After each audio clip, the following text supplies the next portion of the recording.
right, everybody. Welcome to Tune In Thursday. I want to just start off by thanking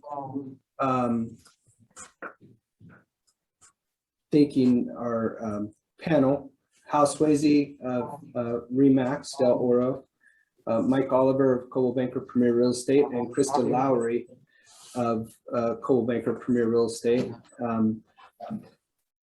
Mike, figure out what you're going to do with your phone. So today, this is in essence a follow-up to the session we did previously, which was, of course, as you might remember if you were on, we did a session when the pandemic kicked off with this exact same panel, and just talking about expectations, what things they might be doing in their business, etc. Bear with me. I need to turn down volume for a second. Getting some feedback. Okay. And so what the goal is today is obviously to revisit, because many of us didn't expect that the market was going to go the way that it did or has. And of course, the market is continuing to change. So I'll just lead off with the first question to Hal and ask, when the pandemic, kind of thinking of mindset, when the pandemic first kicked off and everything was shut down, what was your first thought? Well, I don't know that I had a first thought, because it went through different phases, like what the heck is this? But I think in general, if I think back, it's just, how am I going to make my business work, right? So, there's some limitations on what you do. People are really nervous. So that was a thing that was popped into my head for sure. Second, I was really worried about the people around me that I work with, work for me, work around me, vendors, that sort of thing. So I knew they would be concerned. And so I was trying to be as much of a uplifting person as I could be to help them weather that storm, because we've seen things happen before. This was a new one, but that was it. And quite honestly, should I cash out of my retirement account, as I saw everything dropping in value? So, Sure. So 2 out of the 3 were good thoughts. The third one wasn't. Yeah, exactly. Mike, I'll ask you the same question. When the pandemic kicked off, what was your first thought in the closures and everything else? Similar to Hal, where, okay, let's check in around us, business wise. What do I know that works in my business, and what am I going to keep doing to make sure I'm able to weather this, and recognized that fear was the biggest thing that was surrounding us. And how can I reach out to my client base and just kind of be that voice of reason, and that voice of security. We're here. And if, whatever it is, that we're here to help, from a corporate standpoint, from a personal standpoint. And unlike Hal, I bought the dip and didn't cash out, and bought a lot of stock. So that was great. So are you retired? Are you in your retirement place now because of that? Hal, I'll only do this because I know you would appreciate this, but. Oh, nice. Okay. I was worried about the chain link fence behind you. I didn't know where you were. Well, they upgraded the country club down there at Lompoc. It's a tax situation. It's a tax situation. I'll be back with you guys shortly. The Lompoc Penitentiary, if you guys want to send cards and letters. But of course, Mike will be using his time on the phone to prospect, so it'll be okay. Quite comfortable. Christa, so same question again. Obviously they were following a similar pattern, and just thinking of mindset seems to be kind of the common theme. One, the other is checking on others and their well-being, and remembering back to each of you in this panel and asking questions.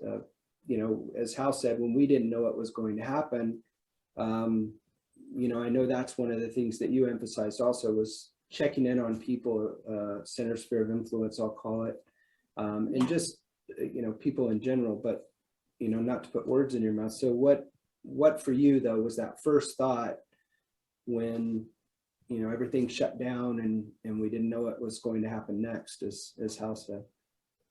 Well, when it first happened, there was just this word in my head that was pivot. And, of course, we had to pivot in so many directions in our lives.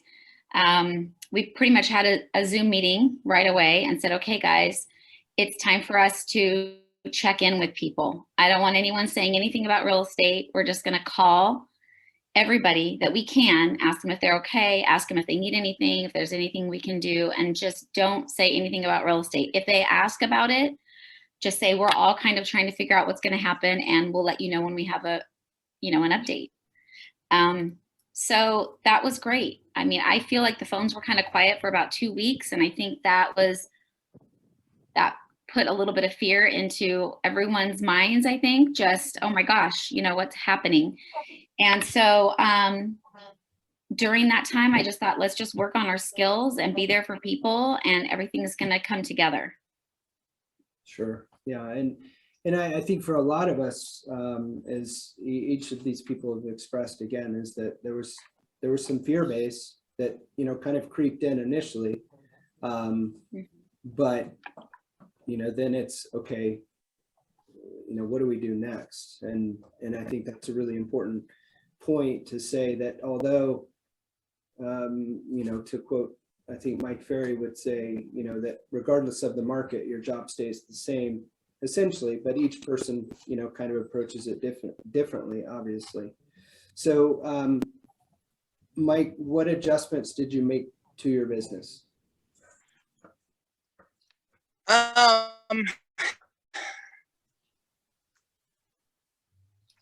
became a little bit more compassionate, and I think the year before, if I'm completely honest, I started to get pretty transactional, which I think we can all fall into that if you're doing any amount of business in this business and the stressors that come with it. And it reminded me of the human aspect of this.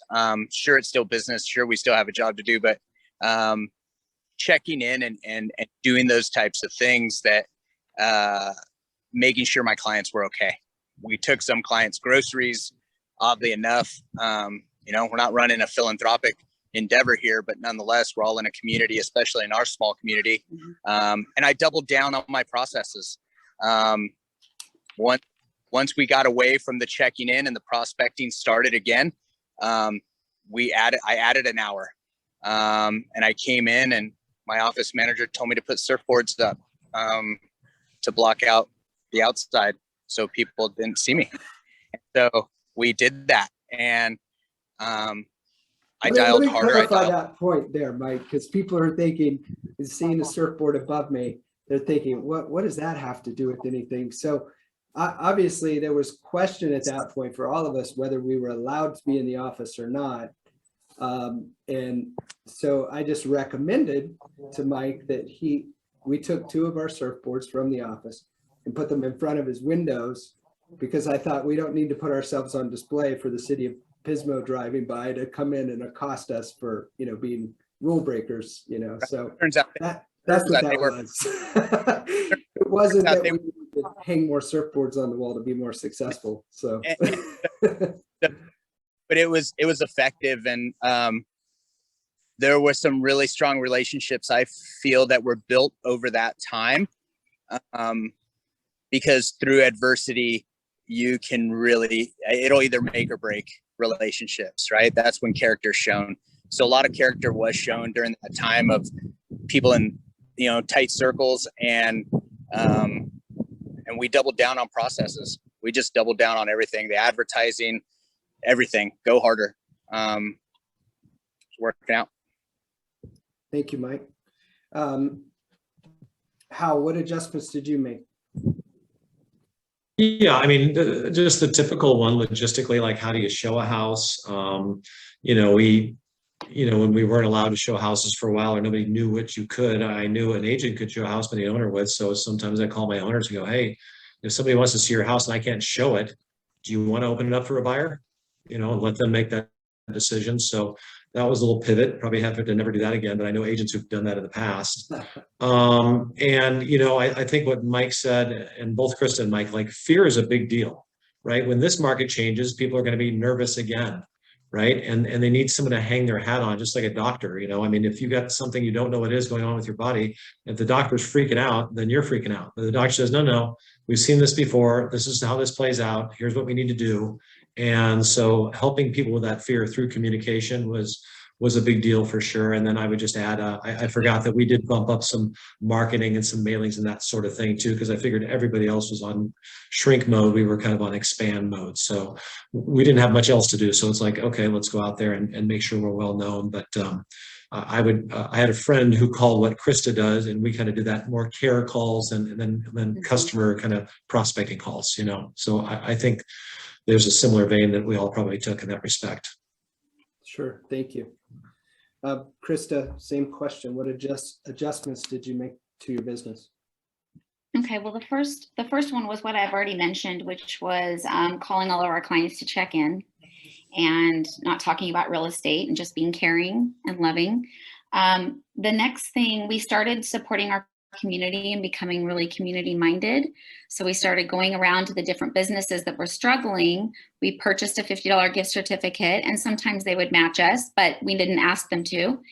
And we just started really trying to, and again, not saying anything about real estate, just try to support our businesses and our restaurants, and asked people to remember that they're struggling and to, you know, try to use our local services. So that was one thing. And that was really fun. And we're continuing to do that, even though things have opened up. We're just, you know, continuing to create those relationships, and it's really fun to be supporting our community. So that was a real area of growth. We had already been doing some little 30-second weekend to do posts, which we've been doing for years.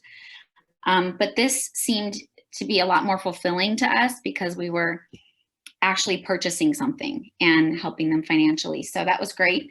Another thing, I thought, okay, I've got to show buyers and sellers that we can still sell in this market. So I did a virtual showing with a client of mine, and then I did an interview with her to show clients that we can still buy and sell property, you know.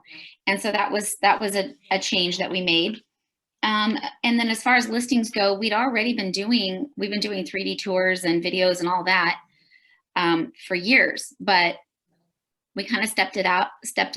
I was doing this one form of Matterport 3D walkthrough, and we stepped it up to Matterport so that we could have the floor plan, the dollhouse floor plan. And so that was just one thing that we incorporated that we'll continue to use. And yeah, we just tried to do some pivoting as far as marketing goes. I think we really took a good hard look at our systems and made some changes. You know, sometimes as we go through the business, we're very transactional, we're busy, and we don't really sit down and look at our business and say, is this working or is this not working? And if it's not working, or we don't feel fulfilled doing it, then we're getting rid of it.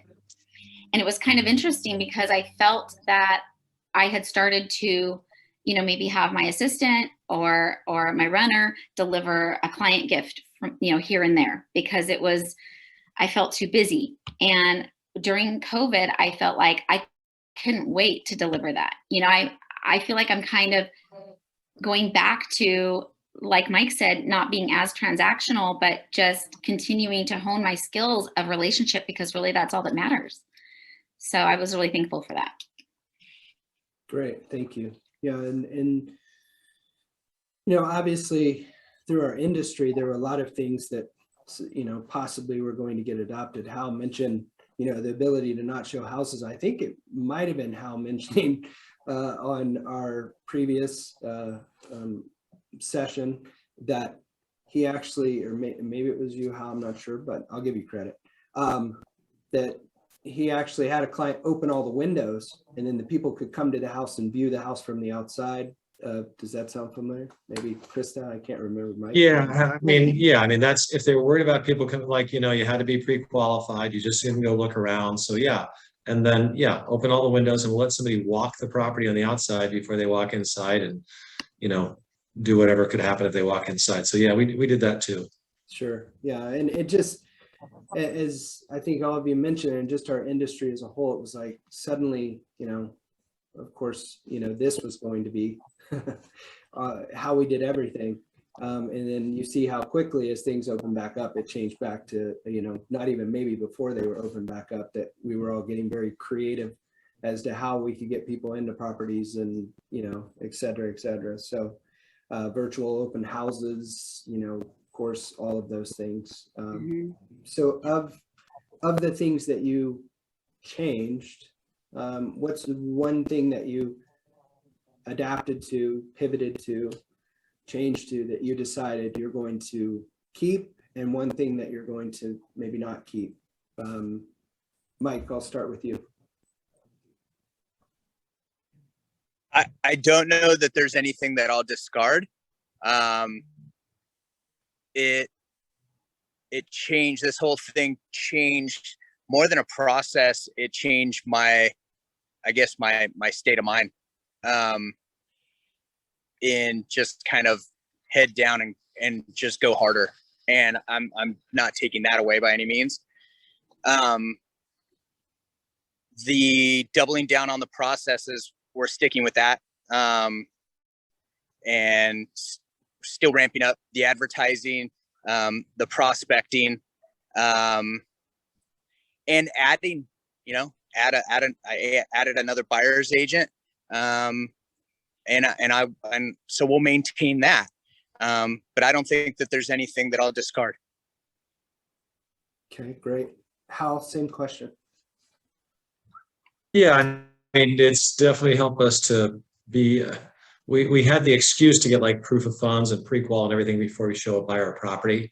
So I think a little bit of the stronger pre-qual has helped us for sure. Gotten us probably a little bit better on our skills in terms of asking questions before we meet with folks. But at the same time, we still want to meet face to face. I mean, it is a people business for sure. So, and then the customer care, I think, that having that more involved conversation with folks, I think was better, for sure. So we've tried to adopt that and keep that. And other than occasional meeting like this, I've dropped Zoom. So yeah. Hey, I didn't have Zoom meetings back then. Thanks. This kind of stuff is great once in a while, but no, it's not going to be the modern way, like with people in my office, that sort of thing. No. Yeah, yeah. Sure. Yeah, thank you for that. Sure. Christa. Okay, so I adjusted to having less open houses. I like open houses. I like to meet people. Some people say, oh, you never sell a house at an open house. I totally disagree. So the by thing the way, is, though, next TNT will be Hal and Christa discussing open houses. No, go ahead. I'm just kidding. Great. Are you a no open house guy, Hal? Not too much. No, it's not my strength. Yeah. I want in on that conversation. And Mike is a no open house. Yeah. I'm not saying I do them all. My little Miss okay. Allie Pepper does a lot of them for me. Thank you, Allie. Shout out. Yeah, Allie does a lot of them. But I really like them. And I really missed not having our Friday broker tours, because I love seeing all the agents and being able to chat with people. And I think sellers, just knowing that they have a group of people coming through their home, I think they missed having a lot of people. I know sellers really missed broker tours. So I also incorporated showing time, which was a little bit different once we were able to show again. And so I'm not going to ditch that. I think that's been working well for my executive assistant. It's, freeing up some of her time, and I think it's going well. And I love what Hal said about proof of funds and pre-qual. Yes, like more qualified buyers. So I think that's great. And I'm not as much of a stickler as I was during that period of time, but I still really like to have proof of funds and pre-quals. And well, I always have a pre-qual, but I think more agents are sending them just without asking. So it's kind of nice. We've all kind of gotten into that rhythm, and I think it helps us qualify our buyers better and, kick out the riffraff and let's get some serious people in. So I like that. Zoom meetings, love Zoom meetings. In fact, I think that our buyer consultations have actually been boosted during COVID and doing Zoom meetings, because sometimes people are from out of the area. We can't meet with them in person, but we still want to connect with them on a relationship person to person level. And so I've loved that, and I'm going to continue doing that. In fact, booked a couple today. So I love the Zoom buyer consultation, and it's just worked out really well. I'm definitely going to continue to do Zoom walkthroughs and showings for people, because some people can't travel, or some people are still afraid to travel, things like that. So those are some of the things I'll continue to do. Great, thank you. So this is a question which Mike will have to answer no to. No, I'm just kidding. So did you continue to go into the, it's a couple part question. So did you continue to go into the office? Or an office, right? And do you continue to go in the office? Why or why not? Because, and let me explain that and kind of unpack it, right? As Hal said, you know, it became Zoom, everything. We're doing this Zoom now, obviously, because, you know, just from my perspective, obviously trying to get and share all these agents that have been very successful through the pandemic, sharing what they did to succeed with all of you. Obviously, it's much easier to facilitate this way. But Hal's exactly right, right? Is those personal connections are what our business is about. Christa said it, Mike said it. So nonetheless, what value do you see in going into an office, the office? Did you continue to go into the office? Why or why not? Mike, I'll start with you. Absolutely, yes. My wife and I sat on the corner of our bed the day this shutdown came about, and we both decided we're gonna. And she's a professional, and has her own career.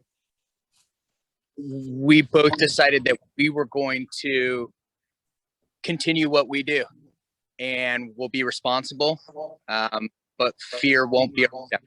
And we both went into the office. I came into the office almost fanatically. I still do. I mean, I do. I just come into the office every single day. It's where I prospect. So, and I feel that the second I turn a corner, I crack into work mode. There's a process, and it's like going to play a game. The second you step on the court, it's game time. And so that's my office for me. So yes, I came into the office. I think everybody should be in their office. I think everybody should be prospecting in their office. Unsolicited lead generation plug from Mike. Thank you, Mike. And you know, I would say, you know, I'm just gonna do a thank you to Mike, because personally speaking, right, again, it was, you talked about that fear base in the beginning. We don't know what's going to happen, etc. And in my position, it's like a pivot change. Oh my gosh, what's going to happen? And then I had this epiphany that I'm like, wait a minute, nobody's going to be in the office. My office is a box. I'll just go confine myself to that box, and I'm not violating anything. And then it was Mike and I in the office, you know, on a continual basis. And I'll tell you, that for me helped with my mindset, right? Because even though it was, I'll say just Mike and I, for a certain period, it was like, I'm glad Mike was there, because otherwise it would have just been me. And that in itself is a little daunting, you know? So sorry to kind of steal the show on that one, but I just wanted to, again, say thank you for that, because as Hal pointed out, it is a people business. And I don't know that my mindset could have stayed as strong, because in the beginning, of course, we didn't know what was going to happen. So how, again, did you go into an office, the office kind of thing, and why or why not? Yeah, a similar thought. There was really, I have a little team of people that work here, and obviously as a business owner, I had to have them. They had to make their own choice. So for me, I can come to the office and there'd be no distractions, right? And our business was down, so I didn't have much to do. So it was just really an opportunity to come in and prospect. Now I got to wear casual clothes or whatever, I felt like it was safe. And quite honestly, when I was early in the business, I used to have a 10 by 12 pool house in the back of my property, and I would just prospect back there because I just needed to be by myself. So I was accustomed to doing that. It was kind of like going back to the old days. So it was not a problem for me. And then slowly certain people on my team would say, well, I can't work from home. I just come in the office, because we'd have to jump on, and my listing manager, my escrow manager, and, we're doing a three-way. So let me clarify. When I say Zoom, I think I'm going to agree 100% with Christa. When it comes to interfacing with clients, Zoom is a great vehicle. For things like this is a great vehicle, but for operating a business internally, I don't want somebody on Zoom, somebody over there. I mean, getting together in person, that synergy, the collaboration, you can't replace it, right? And, then there's a lack, and the communication. If something's happening and the people I'm working with are 20 feet away, I just go down and talk to them versus call them, interrupt, do this. So the logistics of working together is critically important. So I didn't change much. In terms of going into the office, I tried to be as smart as I could and tried to keep track of, what are the chances this is going to get me, or I'm going to get somebody else because of the sickness. And, we've been all very fortunate. So, the office is just a better place for me to do it. I just couldn't do it at home anymore. Sure. Thank you, Hal. And thank you for the clarification. Yeah. Christa, same question. Did you go into an office, the office, et cetera, and why do you come into the office? Why do you go into an office if you do? Okay, can you hear There me? you Okay. Yes, I do believe that working in an office is fantastic. I'm like Mike. I come into the office every day. It's where I feel like I can have a space that's away from my home. I'm in my office, so I'm working and trying to move my business forward.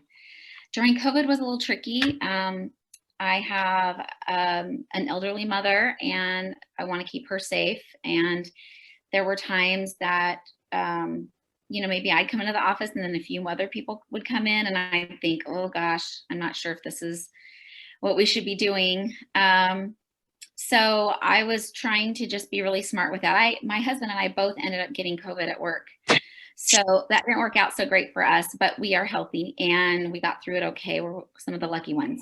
But I do believe that when you come into your office, it's a mindset. It's part of the mindset of I'm here, I'm working, and I try to keep my desk kind of small so that I can stay single-minded on what I'm doing. If my desk is too big, I have too many things going on, I get distracted. So it's really good for me to be here. I really believe that even if you're not going to meet with clients that day, getting up in the morning, having your routine, getting dressed for business, getting dressed for work, and coming into the office is really, really important. And it's amazing how many appointments you get when you set that intention. Nice. Thank you. Yeah, and obviously I emphasize that point because, again, as we alluded to, there was this idea that our industry changed. Somehow we don't need to go in the office, and I think the three of you can agree that there's not necessarily magic to the office itself. You don't walk in the office and then people pour in off the street and go, hey, I want to sell or buy a house. But as you all talked about, there's efficiencies in it, just less distractions.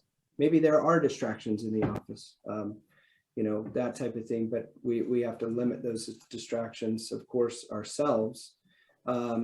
Excuse my language, but I heard a term once from one of our managers who was a successful agent, and he called it the polite asshole. That you walk into the office and hi, and you walk into your office and shut the door, so you're being polite, you're saying hi to people, you walk in the office and shut your door and get your business done. and not hang out around the water cooler type of mentality. So thank you for answering that. So for each of you, and I'll just tell you all, the audience, if you have any questions, please type it into the chat directly to me, if you don't mind. And then we'll ask those of the panel because we're going to start wrapping up. So the last question I have for each of you, I'll start with Christa, is if you could give one piece of advice for the next market, right? Because we don't know what that is yet, but we can all make our assumptions. So for the next market, what is your one piece of advice for agents or yourself that you're thinking in terms of the next market? Excuse me. Well, I think we've actually started to enter into a new market. I don't know about you guys, and we haven't really all talked about this, but I feel like we're right at the beginning of a changing market. The advice I would give would be watch carefully and listen to your gut, because a few weeks ago, you know, we were having a lot of, it was really hard to get, you know, in a multiple offer situation. We're constantly coming up with new strategies to get our buyers' offers accepted.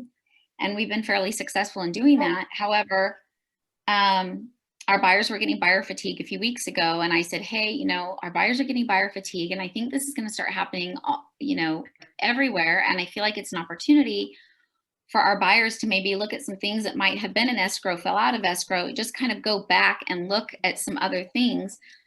And anyway, we just changed up some strategies and ended up working out well for us. So I think, you know, we all have those instincts, those gut feelings. And I would say go with your gut when you feel that change coming, and try something new, try a different strategy to see if that works, and soar with eagles. Okay. I mean, I've always said that. Just find your people where you like what they do, you like the kind of business they do, and talk to them, or, you know, follow them, or, you know, follow their social media pages, or whatever you can do to gain that insight, and just continue to every day do a little something different. And, you know, it's kind of that slight edge theory, where if you do a little bit every day, in a year, you're going to have made a lot of progress. That's it. Uh-oh, you're muted, Shay. I was coughing, so I thought you guys okay. might want to listen to that. So Hal, one piece of advice you would give agents for what, you know, the next market? Yeah, it's probably true for all markets, and I think a lot of people from your great company went to the Mike Ferry event, and we all get different things from that. But for me, mindset was the main thing. So it's not a one day or one time or one market kind of thing. It's an everyday deal. So whatever you can do to strengthen your mindset, as Christa said, you know, associating with people that are doing things that you'd like to be doing, reading good books, watching good videos, you know, whatever it takes. But I would say always be working on your mindset regardless, because the market's always going to change one way or the other, you know, and it's not either good or bad. It's just the way it is. You know, it's great for sellers. Now it's, you know, and not so good it's tougher for buyers, and it's going to be better for buyers and tougher for sellers. So the mindset for sure. And then obviously working on your skills just makes the business easier no matter what. So whether it's the skill of presenting better offers these days, or, you know, trying to support your commission, or whatever it boils down to. So I would say for sure, just if the mindset, everything else will happen. So do everything you can to strengthen that. Thank you, Hal. Yeah, You're welcome. Obviously we've seen recently in the Olympics and you know, tennis, as Mike alluded to, Hal's a big tennis player. And so we've seen this whole highlight of really mindset. When you think about it, I mean, much more than that, mental, you know, strength and persevering and all of that. But really, I would kind of summarize it as, I'm stammering, sorry, in a mindset type of thing, right? And that those professional athletes that are at the highest level in their sport are pulling out because of mindset, because they're like, you know, I'm doing this stuff. Well, in the particular, of course, Simone Biles, that she's like, I could break my neck doing this, you know, and I'm mentally not there. You know, and that's an extreme, obviously, because, you know, what we might trip on some stairs. But, you know, obviously going into the challenges of our business, dealing with clients, other agents, et cetera, as Hal said, that's a great point about mindset and just the struggles that we go through personally. So thank you, Hal. Mike. I think, well, I know these two professionals that preceded me wrapped it up and very nicely, and there's not a lot I can add. And I agree 100% with both Hal and Christa in what Christa said really resonates as well. And it's so true. And the older I get, the harder it is to adapt to new things. That might just be me. But I think that the necessity to do so and to have some self-reflection, to have some people around you that will be honest with you if you're off track, if you're making an error that maybe you don't see, but you've allowed those people the license, if you will, to correct you. I have that. I'm super fortunate to have that. And it goes a long way in developing as a professional in this industry, because we do have to adapt. And Hal nailed it. It's in 90 days, it's going to be a new market. In 30 days, it's going to be a new market. It's always a new market. We're always changing. What we just went through and are going through is bizarre, to say the least, and very, very hard to get your head around, but it is where we are. And it's probably not going away. And so stealing your mind, however that is that one does it, and keeping your mind fresh. I remember Mike Ferry told me something early on. He said, tomorrow starts the night before. And man, I took that to heart, because tomorrow starts the night before. So what are you doing tonight? Because tomorrow's tomorrow morning. And so staying sharp, staying on point. I believe that this next, we'll call it market, whatever it is, Ashley, I'll give her a lot of credit, and she is the one that keeps me in check. And I fear Ashley sometimes. So Ashley, if you're listening, it's a good fear, sis. But she has the ability and the license, and we've been friends for 12 years. So not only are we business partners, but we're dear friends, and the ability to correct me when I'm wrong or when I'm out of line. And sometimes it sucks, but that's that. But she said something a few months back, and she nailed it. I think that this next phase is going to be the reputation phase. And so what is your reputation? What is your reputation in this community, in our industry? What is that?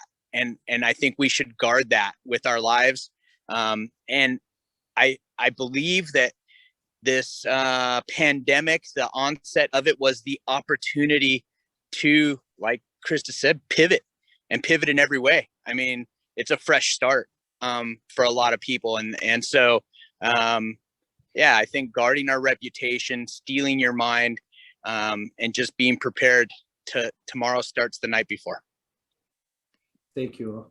Yeah, and Mike makes a great point of accountability, you know, and in dealing with mindset, of course, but accountability is such an important thing, in having that support system. You know, Hal has it, Mike has it, Christa has it.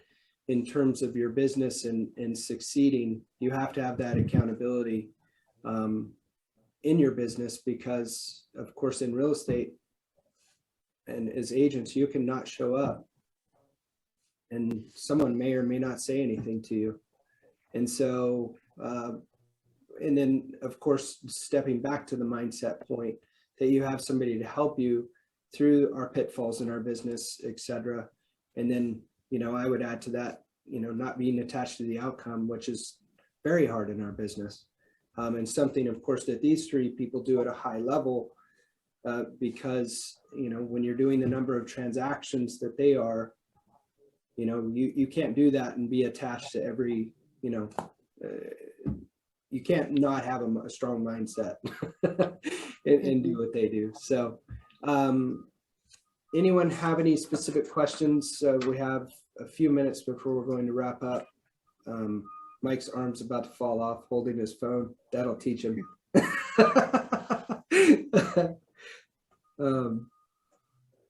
I have strong arms. Yeah, there you go.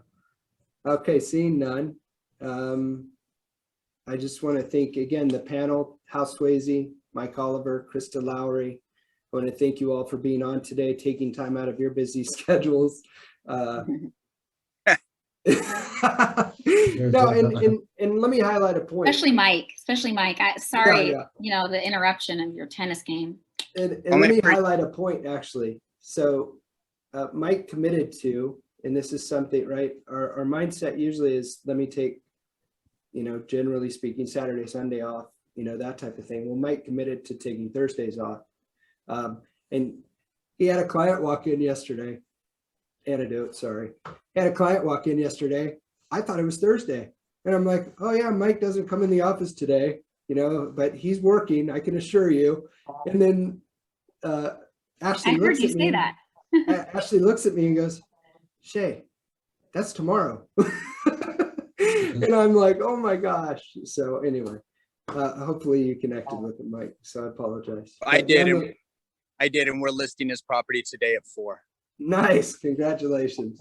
You're welcome. And to Well, clarify, Yeah. we're taking Thursdays off. My wife and I had a little baby boy, so I better get back to that. Yeah. Go be a dad.